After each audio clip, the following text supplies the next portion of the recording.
ഈ ഇലക്ഷന്റെ പേരിൽ അഖിൽ മാരാരും അഞ്ജലി നായരും കാട്ടിക്കൂട്ടുന്ന കോപ്രായങ്ങൾ കണ്ടാൽ സത്യം പറഞ്ഞാൽ ചിരിയല്ല, പരിതാപകരമാണല്ലോ ഇവരുടെ അവസ്ഥയെന്ന് ആലോചിച്ചു. സ്വയം ബോധമില്ല, വെളിവില്ലാത്ത രണ്ട് ആളുകളെ സ്ഥാനാർത്ഥികളാക്കാൻ നിർത്തിയ ഒരു കമ്മിറ്റി ഉണ്ടല്ലോ, അവർക്കാണ് അപ്രിസിയേഷൻ നമ്മൾ കൊടുക്കേണ്ടത്. എനിക്ക് തോന്നുന്നു ഈ തിരഞ്ഞെടുപ്പിന് സ്ഥാനാർത്ഥികളായിട്ട് നിൽക്കാൻ നിങ്ങൾക്ക് ആഗ്രഹമുണ്ടോ എന്ന് ചോദിച്ച ആ നിമിഷം മുതൽ അഞ്ജലി നായർ അയ്മനം സിദ്ധാർത്ഥന്റെ ആ സിനിമയിലെ ഇന്ത്യൻ പ്രണയകഥ അതിങ്ങനെ കണ്ട് കണ്ട് തറവാക്കിയിട്ട് എനിക്ക് തോന്നി ഇങ്ങനെയൊക്കെ അഭിനയിക്കാമോ? ഒരു ഉളുപ്പില്ലേ സ്ത്രീയെ എന്നാ ചോദിക്കാനുള്ളത്. സത്യം പറഞ്ഞ ഇവരുടെ ആ ഇലക്ഷന് പോയി ആളുകളോട് വോട്ട് വേണം എന്നൊക്കെ പറയുന്ന വീഡിയോ കാണുന്ന നമുക്ക് അങ്ങോട്ട് ലജ്ജയും ഉളുപ്പും ഒക്കെ വന്നിട്ട് എന്തോ പോലെ തോന്നുകയാണ്. അത്ര പോലും ഇവർക്ക് ഉളുപ്പില്ലേ? ഇവരെന്തിനാണ് ഇങ്ങനെ കിടന്ന് അഭിനയിക്കുന്നത്? ഈ തിരഞ്ഞെടുപ്പിന് സ്ഥാനാർത്ഥികളാക്കാൻ അല്ലെങ്കിൽ സ്ഥാനാർത്ഥികൾ വോട്ട് ചോദിക്കാൻ പോകുന്നതിന് ഇത്രയേറെ അഭിനയത്തിന്റെ ആവശ്യമുണ്ടോ? മേക്കപ്പ് മാൻ സിനിമയിൽ പറയാറില്ലേ, അതായത് സിനിമയിൽ പോലും അഭിനയമല്ല വേണ്ടത്, ബിഹേവ് ചെയ്യുക എന്നുള്ളതാണ്. ആ ഒരു സാമാന്യ ബോധം പോലും ഇല്ലാതെ ഇങ്ങനെ അഭിനയിച്ച് ശരിക്കും പറഞ്ഞാൽ അഞ്ജലി നായർ കാട്ടിക്കൂട്ടുന്ന കോപ്രായങ്ങൾ, ഓവറായിട്ടുള്ള താഴ്മ, വിനയം, സഹാനുഭൂതി, അതിനൊക്കെ അപ്പുറത്ത് കഴിവുകേട് തിരിച്ചറിഞ്ഞ് കഴിവുള്ളവളായിട്ട് ആളുകളെ കാണിക്കാൻ വേണ്ടിയാണോ എന്നൊന്നും അറിയത്തില്ല. ഇന്ന് ഞാനൊരു വീഡിയോ കാണുകയുണ്ടായി. ഏതോ ഒരു കോളനിയിൽ, എനിക്ക് തോന്നുന്നു കച്ചേരിപ്പടിയിൽ എവിടെയോ ആണ്. അവിടെ ചെന്നിട്ട് പുള്ളിക്കാരത്തി മീഡിയയോട് പറയാണ്, അവർക്ക് എന്നെ കണ്ടപ്പോൾ സന്തോഷം, എന്നോട് സ്നേഹമാണ്, സന്തോഷമാണ്, ഞാൻ അവർക്ക് ഗ്യാസ് സിലിണ്ടർ കൊടുത്തു എന്നതിലാണ് അവർക്ക് സന്തോഷം എന്ന്. ഉളുപ്പില്ലേ? നാണമില്ലേ? നിങ്ങളുടെ കയ്യിൽ പൈസ ഇട്ടാണോ അവർക്ക് സിലിണ്ടർ കൊടുത്തത്? പിന്നെ ഗ്യാസൊക്കെ, അതായത് പാചകവാതകം കിട്ടാൻ ഇപ്പൊ കുറച്ച് ബുദ്ധിമുട്ടും കാര്യങ്ങളൊക്കെ ഉണ്ട് എന്ന് കരുതി ഞാൻ അവർക്ക് സിലിണ്ടർ കൊടുത്തു എന്ന് ഇൻഡയറക്ട്ലി പറയാതെ പറയുമെന്നും അല്ലെങ്കിൽ പറയുകയാണ്. അതായത് പണ്ടത്തെ ഈ ഹാസ്യ ചിത്രങ്ങളുണ്ടല്ലോ ഇലക്ഷനുമായി ബന്ധപ്പെട്ടിട്ടുള്ള, ആ സിനിമകൾ കാണുമ്പോഴൊക്കെ നമുക്ക് ചിരിക്കാൻ, ഉള്ളു തുറന്ന് ചിരിക്കാൻ, ഇതിനകത്ത് കുറച്ച് റിയാലിറ്റി ഉണ്ടല്ലോ എന്ന് തോന്നും, നമുക്ക് കണക്ട് ചെയ്യും. ഇവരെന്തോ കാണിക്കുന്നത്? ഇവരുടെ വീഡിയോസ് കാണുമ്പോൾ നമുക്ക് അങ്ങോട്ട് ഉളുപ്പ് വരികയാണ്, ലജ്ജ വരികയാണ്. ജയിച്ച് കണ്ടാൽ മതിയായിരുന്നു. ഈ അടുത്ത അഖിൽ മാരാർ 2020 എന്ന് പറയുന്ന ആ ഒരു പാർട്ടിയോടും കുറച്ചു പേർക്കെങ്കിലും ഇഷ്ടമുണ്ടായിരുന്നു. ബിക്കോസ് വ്യത്യസ്ത രീതിയിലുള്ള അവരുടെ പ്രവർത്തനങ്ങൾ സമൂഹത്തോട്, എസ്പെഷ്യലി ആ നാട്ടിൽ 2020 അല്ലെങ്കിൽ Sabu M Jacob, Bobby M Jacob, ഈ രണ്ട് വ്യക്തികൾ ആ നാടിന് കൊടുക്കുന്ന ഒരു പിന്തുണ, അല്ലെങ്കിൽ നാട് ഡെവലപ്പ് ആകാൻ വേണ്ടിയിട്ട് അവർ അറിഞ്ഞ് സഹായിച്ചത്, അവർക്ക് വേണ്ടി ഒരുപാട് കാര്യങ്ങൾ ആ നാടിനെ മൊത്തത്തിൽ മാറ്റിയെടുത്തത് 2020 സ്ഥാപകരായിട്ടുള്ള കിറ്റെക്സ് ഓണേഴ്സ് ആണ്.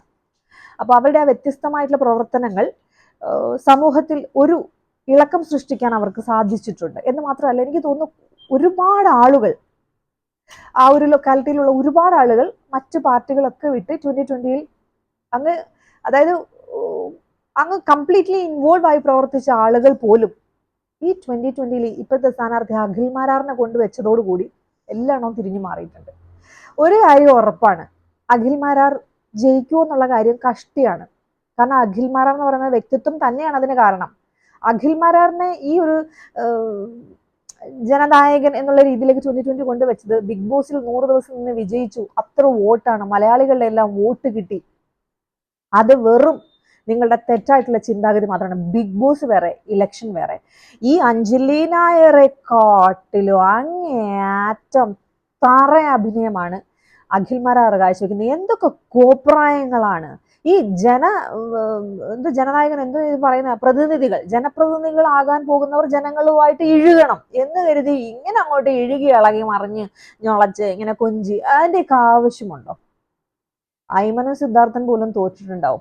ഫഹദ് ഫാസിലൊക്കെ ഇവരുടെ വീഡിയോ കണ്ടിട്ടുണ്ടെങ്കിൽ ഫഹദ് ഫാസിലൊക്കെ ഇപ്പൊ ചിരിച്ച് ഊപ്പാട് വന്നിട്ടുണ്ടാവും. കാരണം ഇത്രയും ഇച്ചിരി കൂടി ഇട്ട് കൊടുക്കായിരുന്നു ആ സിനിമയിൽ, എന്നാലേ കുറച്ചുകൂടെ ഓവർ ആവത്തുള്ളായിരുന്നു. കാരണം ആ സിനിമയിൽ കാണിക്കുന്ന അങ്ങനെയാണല്ലോ, കഷ്ടപ്പെട്ട് പാർട്ടിക്കുള്ളിൽ കിടക്കാൻ ഒരു ചെറുപ്പക്കാരൻ ആഗ്രഹിക്കുന്നു, മറ്റുള്ളവരുടെ ശ്രദ്ധ പിടിച്ചു പറ്റാൻ വേണ്ടിയിട്ട് ഓവറായിട്ടുള്ള കാര്യങ്ങൾ ഇട്ട് കൊടുക്കാണല്ലോ മസാലയൊക്കെ ചേർത്ത്.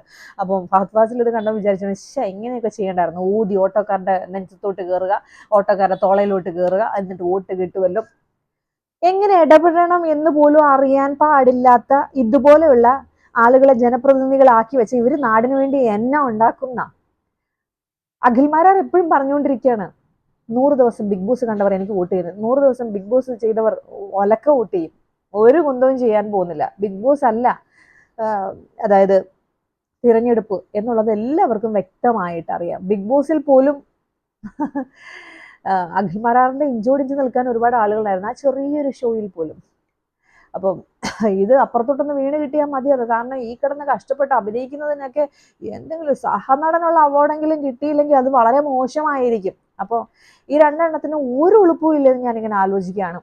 അതായത് ഇവരുടെ വീഡിയോസ് കാണാൻ പോലും നമുക്ക് തോന്നുന്നില്ല, അത്രയേറെ ഓവറായിട്ട് ഇവരെ കുറിച്ച് ആളുകൾ. ഏറ്റവും കോമഡി എന്ന് പറഞ്ഞാൽ തൃക്കാക്കരയാണ് ഈ രണ്ട്, അതായത് തൃക്കാക്കരയാണ് അഖിൽമാരാർ നിൽക്കുന്നത്. തൃക്കാക്കരയിൽ ആളുകളോട് ഒരു സർവേ പോലെ ഏതോ ചാനൽസ് ഇങ്ങനെ ഒരുപാട് ആളുകളോട് ചോദിച്ചപ്പോൾ ഒരാള് അഖിൽമാരാർ ജയിക്കുമെന്ന് പറഞ്ഞില്ല. അഖിൽമാരാർ എന്ന് പറയുന്ന വ്യക്തിയെ ജനപ്രതിനിധിയാക്കാൻ തെരഞ്ഞെടുത്ത ആ ഒരു കമ്മിറ്റി ഉണ്ടല്ലോ, 2020 മുകളിലിരിക്കുന്ന ആളുകൾക്ക് അബദ്ധം പറ്റിപ്പോയി. ഈ അഖിൽമാരാർ അല്ലാതെ മറ്റാരെങ്കിലും നിങ്ങൾ നിർത്തിയിരുന്ന, ഈ ഒന്നും വേണ്ട, ട്രിവാൻഡ്രത്ത് കഴിഞ്ഞ ഇലക്ഷന് മത്സരിച്ച് തോറ്റ കൃഷ്ണകുമാർ എന്ന് പറഞ്ഞ BJP നേതാവുണ്ടല്ലോ, നമുക്ക് എല്ലാവർക്കും അറിയാം, ഹൻസിക്കയുടെയും അഹാനെ കൃഷ്ണയുടെയൊക്കെ ഫാദർ. അദ്ദേഹത്തെ ഇവിടെ മത്സരിപ്പിച്ചിരുന്നെങ്കിൽ നിങ്ങൾക്ക് അഖിൽമാരാറിന് കിട്ടുന്നതിനേക്കാൾ കൂടുതൽ വോട്ട് കിട്ടിയായിരുന്നു. ഇപ്പൊ എന്ത് സംഭവിച്ചെന്നറിയാമോ? അഖിൽമാരാർ എന്ന് പറയുന്ന ഒരു ഒറ്റ വ്യക്തി അതിൽ നിൽക്കുന്നു എന്നുള്ള പേരിൽ ആ പാർട്ടിയോടുള്ള ഇഷ്ടം കൂടെ പോയി.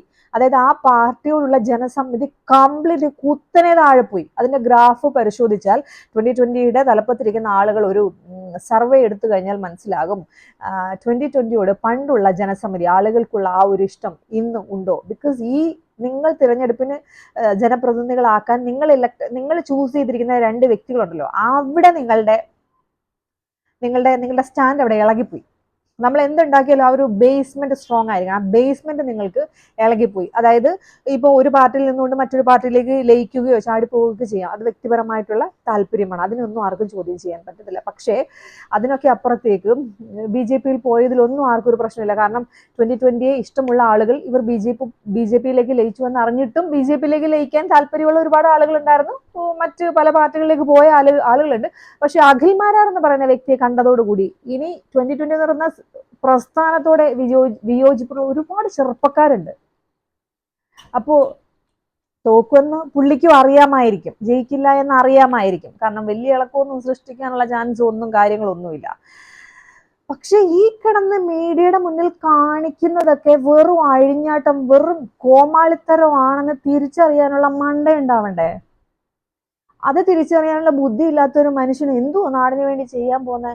എന്ത് കണക്കുകൂട്ടലുകളൊക്കെയാണോ കണക്ക് കൂട്ടി തിരുത്താനും മറിക്കാനും ഒക്കെ പോകുന്നത്? ഒരു വ്യക്തി വന്ന ഒരു പ്രശ്നങ്ങൾ, രണ്ട് വ്യക്തികൾ വന്ന് പ്രശ്നങ്ങൾ പറഞ്ഞാൽ ആ പ്രശ്നം പോലും സോൾവ് ചെയ്യാൻ പറ്റാതെ രണ്ടെണ്ണത്തിനെ നെഞ്ചത്തോട്ട് കയറാനല്ലാതെ ഈ ഇലക്ഷന് വോട്ട് ചോദിക്കുന്ന കുറെ കോപ്രായങ്ങൾ ഏതൊക്കെയോ സിനിമയിൽ അയ്മനം സിദ്ധാർത്ഥൻ പോലും ഇത്രയും ഇല്ലായിരുന്നു എന്ന് നമ്മളിങ്ങനെ ചിന്തിക്കണം. അഞ്ജലി നായറിനെയൊക്കെ സത്യം പറഞ്ഞാൽ ഉളുപ്പില്ലേന്ന് ആലോചിക്കുകയാണ്. ഇങ്ങനെയും ഓടി നടന്ന് നാടകം കളിച്ചുകൊണ്ടല്ല വോട്ട് നേടേണ്ടത്. നിങ്ങളൊക്കെ പച്ച റിയലായിട്ട് നിന്ന് എല്ലാവരോടും സംസാരിക്കണം, അങ്ങനെയും നമ്മൾ പറയുന്നില്ല. ഈ നിൽക്കുന്ന സ്ഥാനാർത്ഥികൾ ചിലപ്പോൾ സ്ഥാനാർത്ഥികളാവുന്നതിന് തൊട്ട് മുന്നേ കണ്ടാൽ മിണ്ടുക പോലും ചെയ്യില്ലായിരിക്കും, അല്ലെ? പക്ഷെ സ്ഥാനാർത്ഥികളാകാൻ പോകുന്നു എന്നറിയുന്നവർ ബദ്ധശത്രുക്കളോട് പോലും പോയി വോട്ട് തരണേ, നമ്മളൊക്കെ പണ്ട് മുതലേ കൂട്ടുകാരല്ലേ എന്നൊക്കെ പറയും. അതൊക്കെ അവരുടെ ട്രിക്കാണ്. പക്ഷെ ഇതെന്തുവാണ്? ഇതങ്ങോട്ട് ലോ ലെവലായി ഒരുമാതിരി അല്പമെങ്കിലും ആ പാർട്ടിയോട് ഇഷ്ടമുള്ളവർക്ക് പോലും ഇപ്പൊ 1% പോലും ഇഷ്ടമില്ല. ഈ ഒരു കാര്യത്തിൽ നിങ്ങൾക്ക് സന്തോഷിക്കാം, 2020 പാർട്ടിക്ക് സന്തോഷിക്കാം. നിങ്ങൾക്ക് ഒരു വലിയൊരു ഇളക്കം തട്ടും, ഒരു കാറ്റടിക്കും നിങ്ങൾക്കും. കാരണം അത് മുകളിലോട്ടല്ല താഴേക്കായിരിക്കും. കാരണം ഇത്ര നാളും ആ പ്രവർത്തനത്തെ അനുകൂലിച്ച് ഒരുപാട് സെലിബ്രിറ്റീസ് ഉൾപ്പെടെ, അല്ലെങ്കിൽ സമൂഹത്തിൽ ഉന്നത നിലയിലുള്ളതാണെങ്കിലും സാധാരണക്കാരിലാണെങ്കിലും ഒരുപാട് ആളുകൾക്ക് ഇഷ്ടമായിരുന്നു. അതുപോലൊരു പാർട്ടി എല്ലാ നാട്ടിലും വരണം എന്ന് ഒരുപാട് പേർ ആഗ്രഹിച്ചു. പക്ഷേ ഈ രണ്ട് വ്യക്തികളെ, അഖിൽമാരാർ എന്ന് പറയുന്ന വ്യക്തിയെ കൊണ്ട് നിങ്ങളുടെ പ്രതിനിധിയാക്കാൻ വേണ്ടിയിട്ട് അവിടെ കൊണ്ടിരുത്തിയ ആ നിമിഷം മുതൽ 2020 എന്ന് പറയുന്ന ഒരു പാർട്ടിയെ 100% ആളുകൾ ഇഷ്ടക്കേടോടെ മാത്രമേ കാണുന്നുള്ളൂ. കാരണം ഇങ്ങേരൊക്കെ ജയിച്ചിട്ടേ എന്തെങ്കിലും ആയിക്കഴിഞ്ഞാൽ ഒരു കുന്തവും ഇല്ല, ഒന്നും ചെയ്യാൻ പുള്ളിക്ക് അറിയത്തില്ല. ഈ മാറ്റി പറയുക, അത് പിന്നെ മീഡിയ പറയുന്നതായിരിക്കും. പക്ഷെ ഉളുപ്പില്ലാത്ത അഭിനയം നിർത്തിവെക്കുക, മാനവ മര്യാദയ്ക്ക് ജനങ്ങളുമായിട്ട് ഇടപെടാൻ നിൽക്കുക. ഇങ്ങനെ ജയിച്ചു കഴിഞ്ഞാൽ 5 വർഷം ഇങ്ങനെ അഭിനയിച്ച് നിൽക്കുമെന്നാണോ പറയുന്നത്? തിരിഞ്ഞു പോലും നോക്കില്ലായിരിക്കും. അഭിനയിക്കാൻ പിന്നെ എവിടെയാണ് സമയം? ഈ അഖിൽമാരാറിന് ഏറ്റവും അത്യാവശ്യം ഫേമസ് ആവുക എന്നുള്ളതാണ്. എല്ലാവർക്കും ഫേമസ് ആകാനൊക്കെ ഇഷ്ടമാണ്. പക്ഷെ അഖിൽ മാരാറിനെ സംബന്ധിച്ച് വർഷാവർഷം അഖിൽ മാരാറിന് ഓരോ ഓപ്പർച്യൂണിറ്റി കിട്ടും. അത് മാക്സിമം അങ്ങോട്ട് ചവിട്ടി തേച്ച് ചുളമാക്കി എങ്ങനെയെങ്കിലും എവിടെയെങ്കിലും എത്തും. ബിഗ് ബോസിൽ 100 ദിവസം നിന്നു എന്ന് അഖിൽ മാരാർ എല്ലാ മീഡിയയോടും പറയുന്നുണ്ട്. PR ആണെന്നും ചില ആളുകൾ പറയുന്നുണ്ട്. അപ്പോ ബിഗ് ബോസിൽ ഇളക്കം സൃഷ്ടിച്ചത് ഡോക്ടർ റോബിൻ രാധാകൃഷ്ണൻ അഖിൽ മാരാറേക്കാൾ കൂടുതൽ പിന്തുണയുണ്ടായിരുന്നു. അദ്ദേഹം ഇപ്പൊ ഇലക്ഷൻ മത്സരിക്കുന്നുണ്ട് കുണ്ട്രയിൽ. എത്ര മാന്യമായിട്ട്, എത്ര മെച്ചുവർ ആയിട്ടാണ് പുള്ളി സംസാരിക്കുന്നത്. ഇയാളെ കാലം എത്രയോ പ്രായം കുറഞ്ഞൊരു ചെക്കനാണത്, ഡോക്ടർ റോബിൻ രാധാകൃഷ്ണൻ. എന്നിട്ട് അവൻ സംസാരിക്കുന്ന ആ ഒരു പക്വത പോലും ഇങ്ങനെ കാണിക്കുന്നില്ലല്ലോ എന്ന് ആലോചിക്കാൻ ലജ്ജ തോന്നുവാണ്. വോട്ട് ചോദിച്ച് ആളുകളെ കൊണ്ട് ഇഷ്ടമില്ലാണ്ടാക്കുക. ആ ഒരു കാര്യത്തിൽ നിങ്ങൾ ചരിത്രം തിരുത്തി കുറിക്കും.